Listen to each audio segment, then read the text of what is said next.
আল্লাহ, জাগতিক চিন্তা থেকে ফারেক হলে আমার আপনার সাথে কথা বলতে ইচ্ছা করে, অথচ কোলাহল পেলেই আমি আপনাকে ভুলে যাই।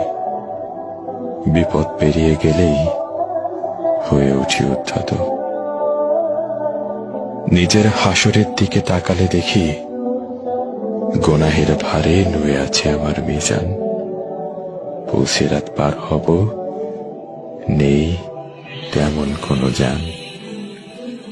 আল্লাহ, গুনাহ করলেও আমি আপনাকে ভালোবাসি। পাপী হৃদয়েও অনুভব করি শুদ্ধতার অনুতাপ। আপনার সাথে আমার কথা বলতে ইচ্ছে করে। আপনি আমাকে হেদায়েত দান করুন, ক্ষমা করুন আমার যাবতীয় পাপ।